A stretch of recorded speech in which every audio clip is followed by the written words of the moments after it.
And I'm just going to jump right in. Um, Braedyn, are you ready to take us beyond the squeeze? I am for sure. Wonderful. So let's just jump in. However you are today, or I'm just honored to have you here as a guest and to hear what's moving through you or what has moved through you. So Yeah. What is moving through me? I think there's a couple pieces that come up for me right now that I'm dancing with, and there's one piece that I want to talk about, I guess, around devotion. That's really been a theme for me this whole year, really.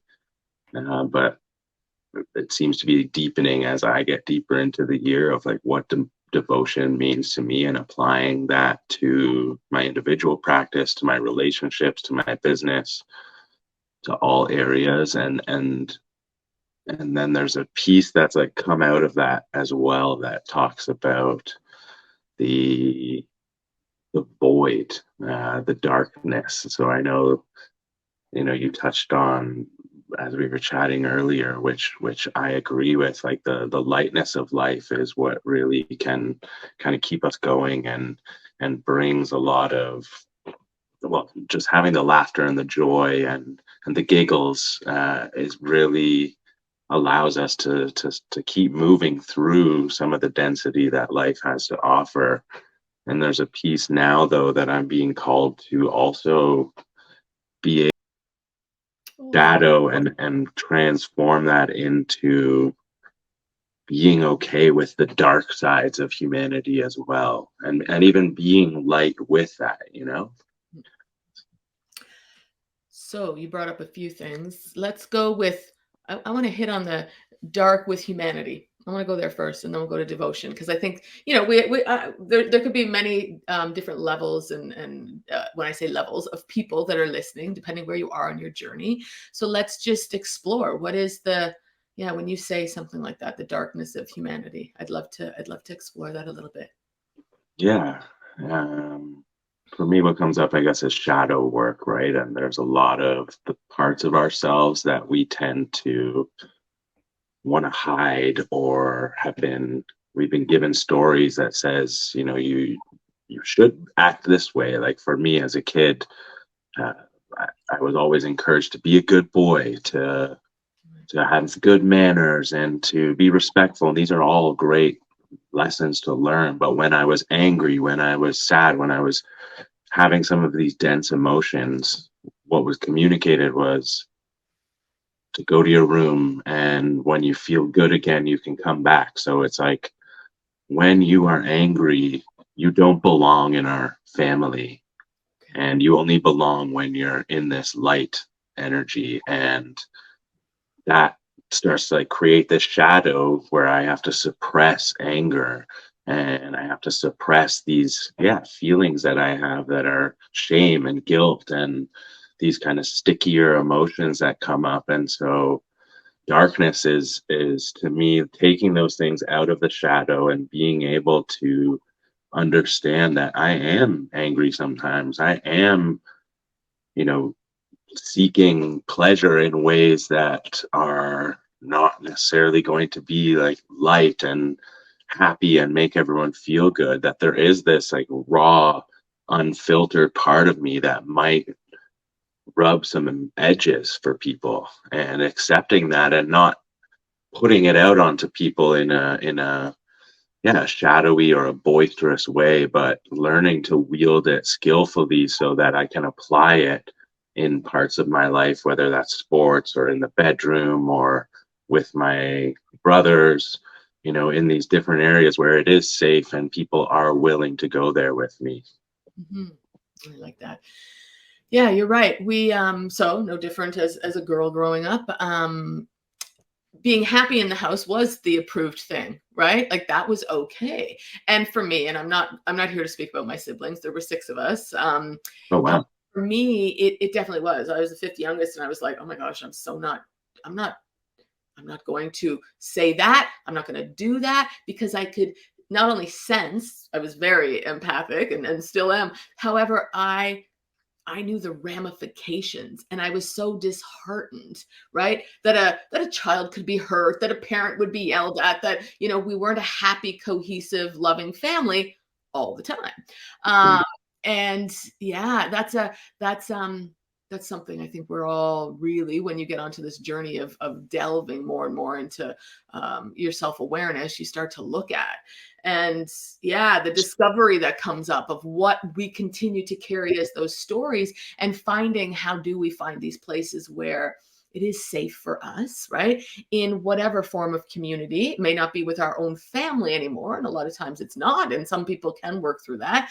But honoring all the feelings, because and I say all the emotions. I'm going to do that because I was a feely. I was a Mhm. The emotions. I'm like, oh my God, there's no way, right? So until I could ride the emotions and understand them, what were they doing, and right. So those things are different, right? I use feeling as part of this. The context here, so that people have that understanding that feelings and emotions are tied together, because they certainly are. It's just the emotional part, right? We weren't taught to do that. Yeah. Yeah. So I want to go back to the something else came up, but that's okay. I want to go back to the devotional part, because I love that word. Um, let's start there. I'm not gonna add mine. I want to hear where are you at with that, or what is coming up, right? I mean, you shared a little bit, but where are you digging into it? Yeah. Digging into it and, like I say, applying it to all kind of facets of my life and understanding that what it means to me is creating, aligned action. So being in tune with myself, with my environment, with the people in my environment, with my business, and understanding the needs that are arising and seeking to continuously act in integrity to provide those needs for myself, for my business, for my partner, and to realize that, yeah, devotion demands of me.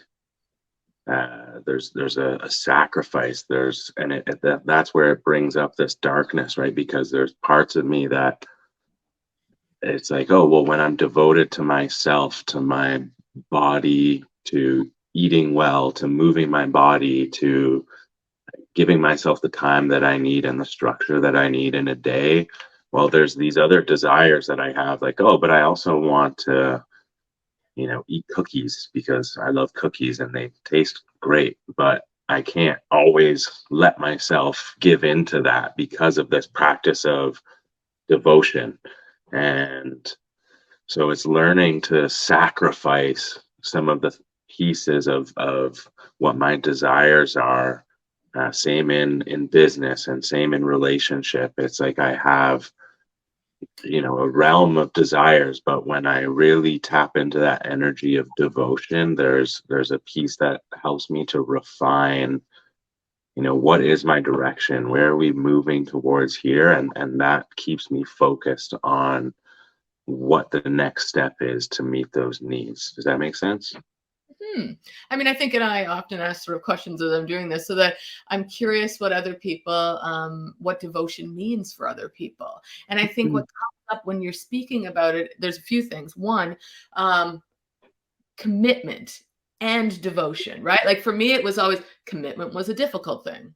Then it became, okay, now that I can commit to things, to people, to experiences, and devote myself in a different way, they allowed me to see other sides of me. And um, I was able to shift it, that I was making choices instead Mm. of sacrificing so much. Because I Yeah. hear you, I hear you, and I honor that.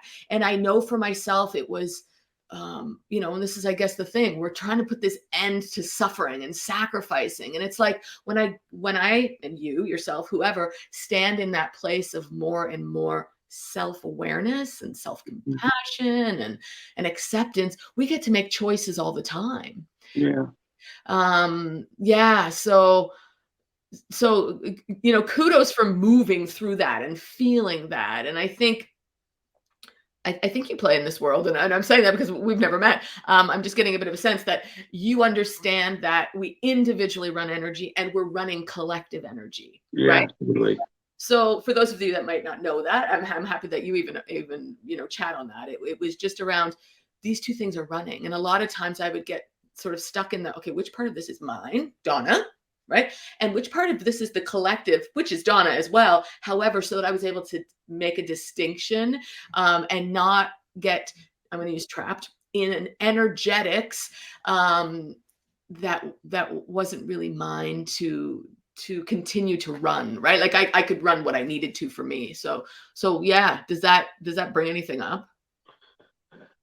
Yeah, I mean, definitely learning the boundaries of taking on other people's energy or taking on energy that, like you say, it is all mine because that's why I have awareness of it, or that's why it's flowing through me. And yeah, there is a distinction there of understanding, okay, what is, the self, Braedyn, versus what is that reflection. And I think, what you talk about, the choice, and I like, as I said, sacrifice, it's, yeah, there's a piece of me in there that's like, oh, yeah, that's not quite, because there's a joy that I found in the choice, in the sacrifice of, it's like there's an honoring that, yeah, okay, I have a collective experience, I have an individual experience. There tends to be a lot of synchronicity within those two, right? It's as within, so without. And so being able to do that dance between having all that energy in and also recognizing that some decisions have to be made for the individual and some decisions I'm choosing based on the energy that I have for the collective.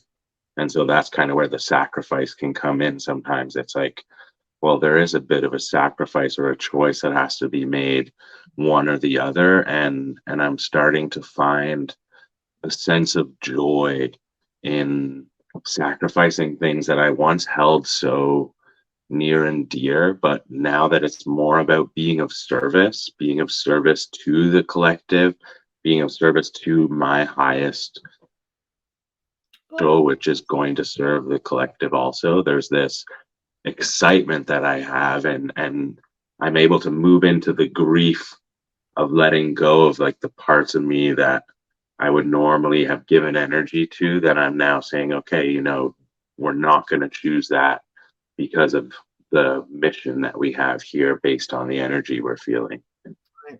Yeah. Yeah, you brought up a lot, because when we have these visions and missions, however one frames it, that's where you sort of want to put your direction, right? And I know I can get caught in that, which is like, but that's where I'm going. I'm gonna all my focus gets there. And then it's like, okay, but what about you, Donna? Right.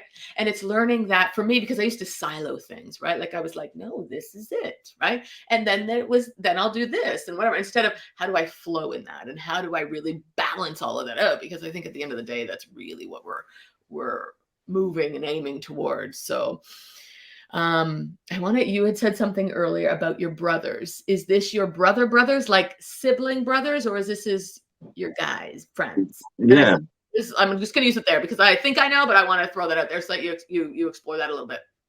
Yes, for me, it's more the brotherhood. I have one brother who's a blood sibling. And yeah, when I say brothers, it's definitely the men in my life. And yeah, so that's a big, important piece for me, is to have a close inner circle and a broader circle of men in my life that are, holding me accountable, that I'm moving forward with, that we're sharing our experience and our journey of life together so that we can help each other to grow and grow as individuals and as a collective. Yeah. And I like that. And part of what I wanted to bring up was, women have that. And we often hear women have their circles and these things. And yet, as a woman, it took a long time for me to even feel comfortable in that setting and Yeah, want to now be able to, you know what, I am part of different circles and I honor that. And I honor that men have circles as well. And that that it is for your growth, whatever that looks like. I just take it from, it's not just going to the sports outing. I'm using that, and it's not to label. It's like, hey, there's not some connection going on in a sports tournament or whatever, right? It's just, I think you're doing it more from the really connecting, and honoring and holding space for men, right? absolutely. Yeah. Yeah, love it. Yeah. Love it. Thank you for doing that, and thank you for whoever supports that. And if you want to share a little bit about it, please do. I know this is about the individual, except I think there's something in it that wants to be called out of you. So, and I'm open to all of that, which is why this is just human to human. But if there's something that I get that I want to draw out, I'm going to do that. So whoever's listening, this is how it works. And I Yeah. so honor that men are doing it, because as a woman, we often hear support women and the feminine and this. And I'm like, yes. And again, and the men and the boys. So please, now, Yeah, do you and feel? I just want to touch on like what you had shared there, which is interesting to hear about how you had a bit of discomfort in connecting in those spaces with women. That's what it sounds like you spoke to, right? And for me, it was the same piece. Like from a very early age, I learned stories to not trust men, that I could not trust men, that I would be abused if I opened myself up to trusting men. And so for me, for most of my life, connecting with women was always easier. It was always the space for me to go. And I got a lot of great feedback from women. And so in the last 5, 6 years, it's really been something that I've recognized like, wow, I need to have brothers.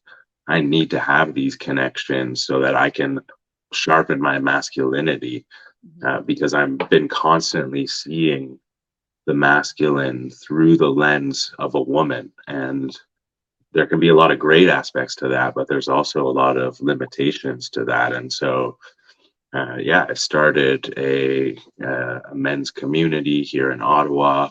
Well, it was some friends of mine that actually had started it, and I came on board, and now I've kind of taken the reins on it. And so that's where I met Yella, and Mhm. we connected through that space. And so now this has become something that I really seek to offer other men in the community, because I know if I was experiencing this around connecting with men, there's a lot of other guys that are doing it, and that's been the case. And so it's all about creating a safe space, and a, yeah, very intentional space where we can actually nourish ourselves. Because I think a lot of the time in the past, I would go out with the guys, like you said, to sporting or go out drinking and have these ways of connecting, but we never actually really connected. It stayed really surface level. And actually, most of the time, it depleted my self energy. So when I would come back to my partner or my family, like I wasn't uplifted. I wasn't a better man because of it. And so that starts to breed like distrust in men gathering with men.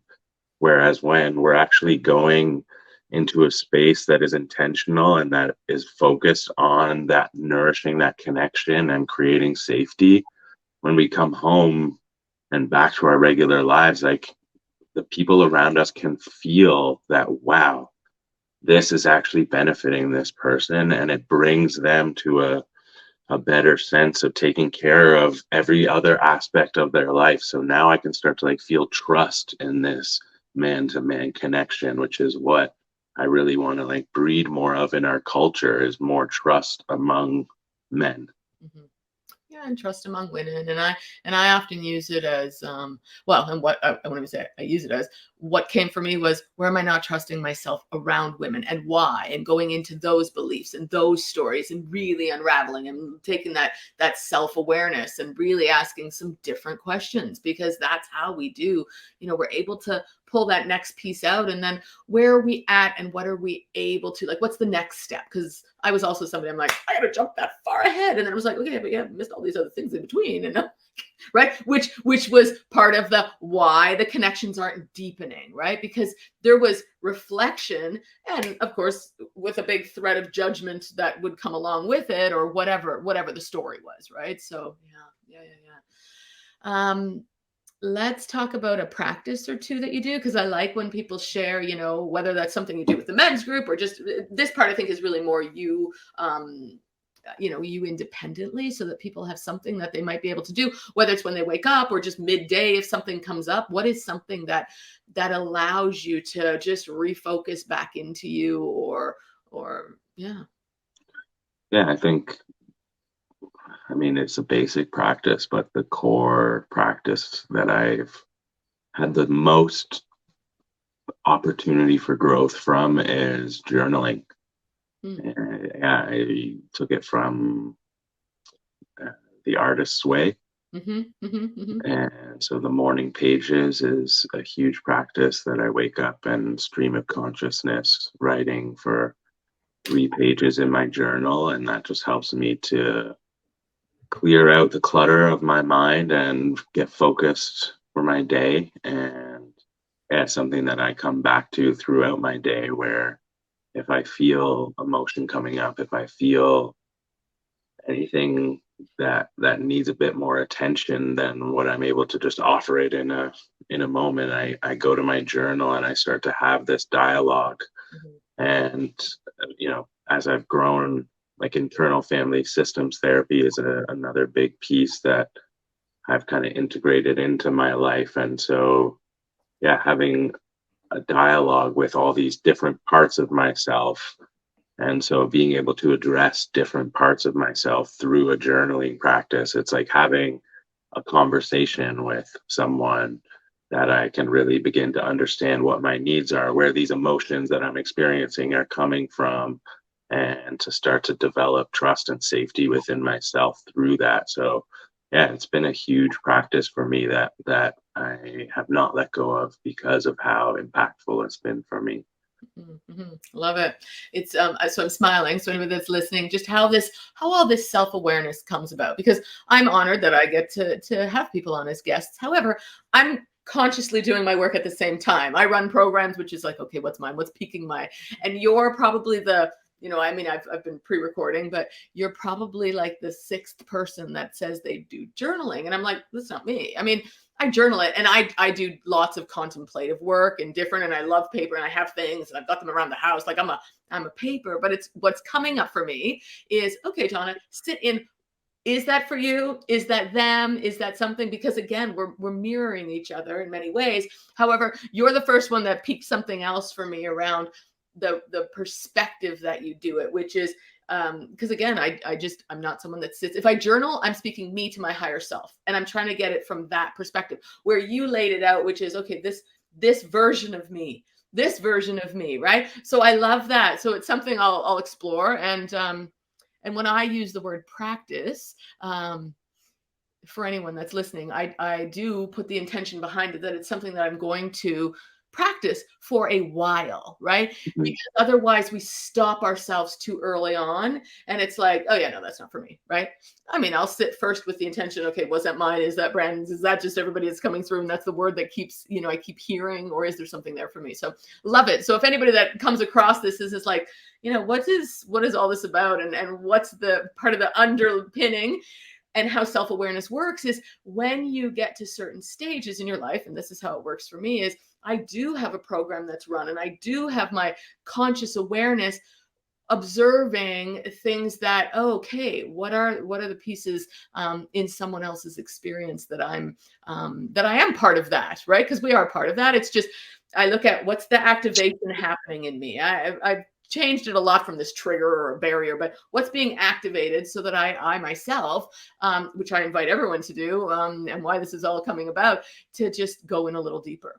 Look at it from another perspective, right? Look at it from, those different versions of you. I'll turn the knob, I guess, so to speak, or turn the directions kind of thing. So Well, and it sounds like you've kind of practiced that in some other ways and found that it wasn't necessarily for you as far as journaling, but that you're open to a different style of practice, right? And I think that's a big piece that people can take. Like, I know for myself, yeah, I might hear someone recommend, like, oh, yeah, therapy, where I've tried, lots of different types of talk therapy. And so I used to just like, yeah, write it off altogether. But then I came into someone who works with internal family systems, and it's still talk therapy, but a very different style of talk therapy.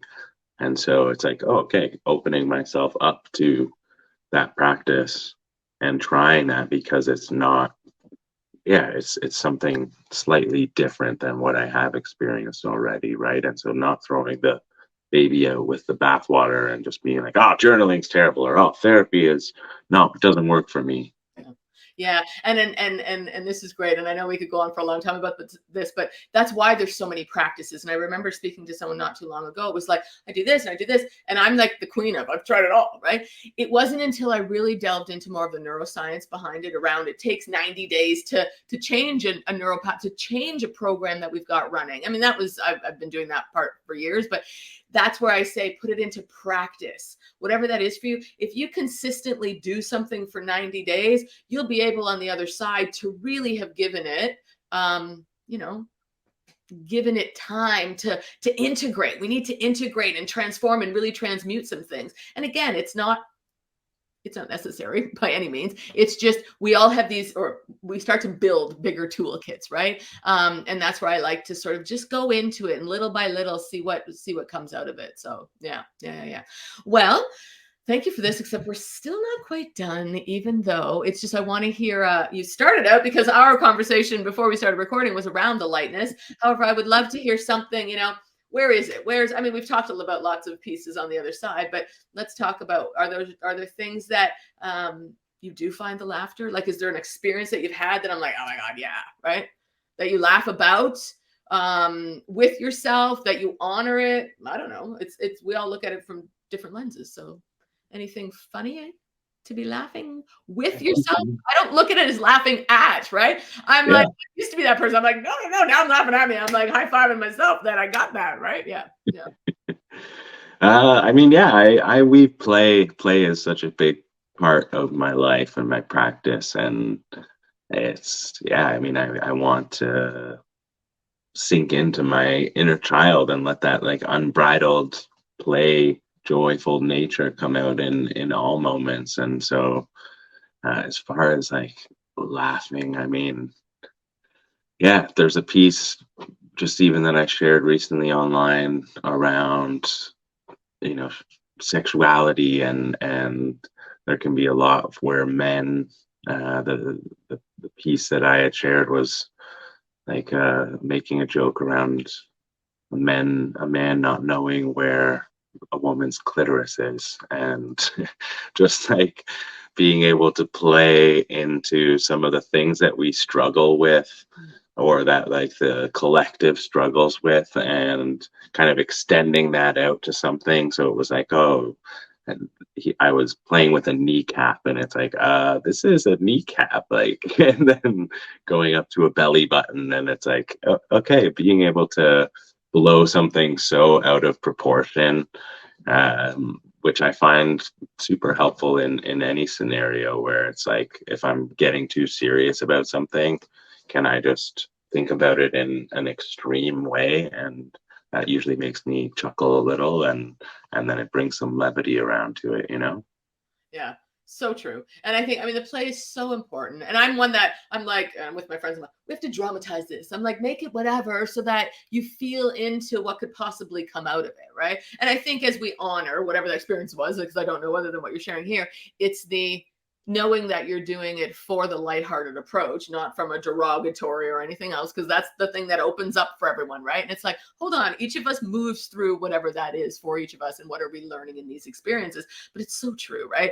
I mean, sex could be a whole nother episode, so whoever wants to, yes, we can talk about that. We're already at 28 minutes, but and I do like to keep them, we'll keep it under the half hour, that's for sure. Oh, this is good.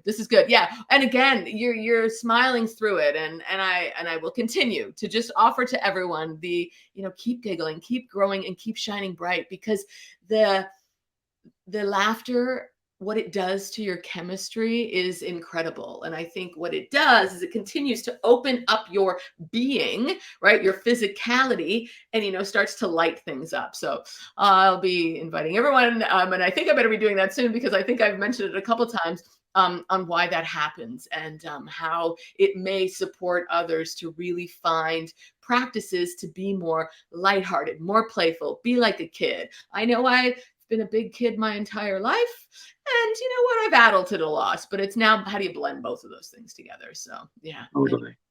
Thank you so much for being a guest. Is there anything else you'd like to share with everyone, or? No, I think that's it. I appreciate being here. Thank you so much, Donna, and great to connect. I hope we get to chat some more. Yeah, for sure. Okay, take care, everyone.